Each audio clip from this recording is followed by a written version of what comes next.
সুপ্রিয় দর্শকবৃন্দ, আসসালামু আলাইকুম। মানুষ সোশ্যাল কেয়ার আয়োজিত জানতে চাই স্বাস্থ্য কথন আলোচনা অনুষ্ঠানে আপনাদের সুস্বাগতম। আমাদের আজকের আলোচনার বিষয় হাইপারটেনশন বা উচ্চ রক্তচাপ।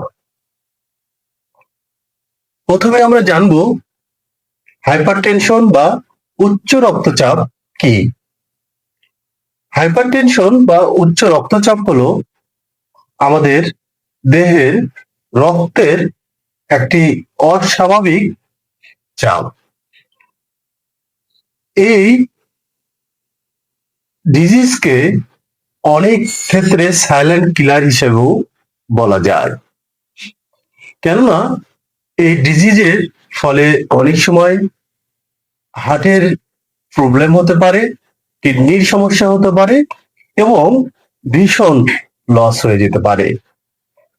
সো আমরা এই ডিজিজটাকে, বিশেষ করে উচ্চ রক্তচাপ বা হাইপার টেনশনকে আমরা কোনোভাবেই আমরা অবজ্ঞা করব না।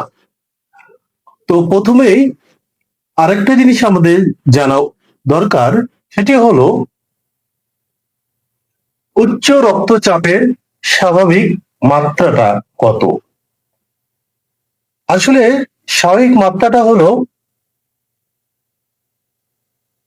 120/80 মিলিমিটার মার্কারি। আমরা এই রেঞ্জটাকে দুটি ভাগে ভাগ করতে পারি। প্রাথমিক অবস্থায় এটিকে 130/80 মিলিমিটার মার্কারি এবং সেকেন্ড স্টেজে এটাকে 140/90 মিলিমিটার মার্কারি তে এটাকে আমরা স্টেজ 2 হিসেবে গণ্য করতে পারি, যা খুবই একটা অস্বাভাবিক মাত্রা। আসলে এই হাইপারটেনশন বা উচ্চ রক্তচাপ কি কারণে হয়? প্রথমে আমাদের যে কারণগুলো হলো, সেটি হলো যে আমাদের দৈনন্দিন যে আমরা খাবারগুলো খাই, তাতে আমাদের সোডিয়াম ক্লোরাইড বা লবণের মাত্রা যদি বৃদ্ধি পায়। 2, বিশেষ করে কায়িক পরিশ্রম না করা। 3, অবেসিটি বা স্থূলতা বেড়ে যাওয়া। দেন আমরা বলতে পারি যে আমরা খাবার যেগুলো খাই, বিশেষ করে অ্যালকোহল এবং ধূমপান জনিত অ্যাক্টিভিটিস বেশি পরিমাণে করা, পাশাপাশি আমাদের ভাজা, পোড়া এবং চর্বিযুক্ত খাবার খাওয়ার ফলেও এই রোগ হতে পারে। তবে আরেকটা জিনিস আমাদের জানা থাকা দরকার, যেটি হলো অনেক ক্ষেত্রে জেনেটিক্যালিও এই ডিজিজের সম্ভাবনা থাকে। তো এই ডিজিজের, যেটাকে আমরা উচ্চ রক্তচাপ বা হাইপারটেনশনের উপসর্গগুলো কি? উপসর্গের মধ্যে কিছু, যেমন ইনিশিয়াল অবস্থায় মাঝে মাঝে মাথা ব্যথা করবে, যেটাকে হেডেক বলা যেতে পারে। ডিজিনেস বা মাথা ঘুরতে পারে। অনেক ক্ষেত্রে শ্বাসকষ্ট দেখা যাবে এবং বুকে প্রচন্ড চাপা ব্যথা অনুভব হতে পারে। তো এগুলো হলো প্রাইমারি উপসর্গ। এই উপসর্গগুলো হইলে বা উচ্চ রক্তচাপ হলে আমাদের কি ধরনের শারীরিক রিস্ক দেখা দিতে পারে? আসলে হাইপারটেনশনের যে রিস্ক গুলো, সেটা হলো এই ডিজিজের ফলে আমাদের বিভিন্ন হার্টের ডিজিজ দেখা দিতে পারে, হার্ট ফেলিওর হতে পারে, কিডনি ফেলিওর হতে পারে এবং ভীষণ লস হয়ে যেতে পারে। তো এই ডিজিজের কিভাবে আমাদের ম্যানেজমেন্ট বা ব্যবস্থাপনা আমরা করতে পারি?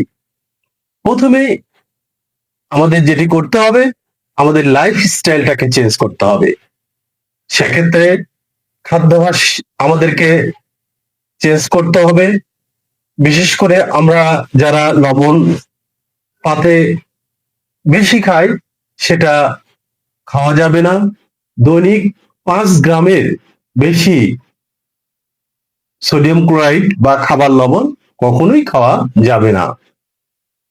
পাশাপাশি ভাজা পোড়া এবং চর্বিযুক্ত খাবার খাওয়া যাবে না। এবং কেউ যদি অ্যালকোহল বা ধূমপান করে, সেটা থেকেও বিরত থাকতে হবে। দেন আমাদের যেটি হলো ফিজিক্যাল এক্সারসাইজ, এই ফিজিক্যাল এক্সারসাইজটা বাড়াতে হবে। বিশেষ করে অন্তত সপ্তাহে 5 দিন 20 ঘন্টা, সপ্তাহে 5 দিন অন্তত 20 মিনিট করে অবশ্যই ফিজিক্যাল এক্সারসাইজ করতে হবে। তারপর আমরা যদি মেডিসিনাল অ্যাক্টিভিটিস আমরা যদি ব্যবস্থাপনায় নিয়ে আসতে পারি, যেমন কিছু ড্রাগ আছে। প্রথমেই ডায়াবেটিস ড্রাগ বা হাইড্রোক্লোরোথাইরাইড দ্বারা এর ট্রিটমেন্ট করা যেতে পারে। 2 নম্বর হলো এসি ইনহিবিটর, যেটা কে বলা হচ্ছে অ্যানাপিল প্রিপারেশন জাতীয় ওষুধ দ্বারা কন্ট্রোল করা যেতে পারে। 3, বিশেষ করে ক্যালসিয়াম চ্যানেল ব্লকার, এই ক্যালসিয়াম চ্যানেল ব্লকার দ্বারা এটাকে কিন্তু কন্ট্রোলে করা যেতে পারে। পাশাপাশি অ্যানজিওটেনসিন রিসেপ্টর ব্লকার আছে, যেটাকে লোসার্টান জাতীয় ঔষধ আছে, এটার মাধ্যমে এটাকে কন্ট্রোল করা যেতে।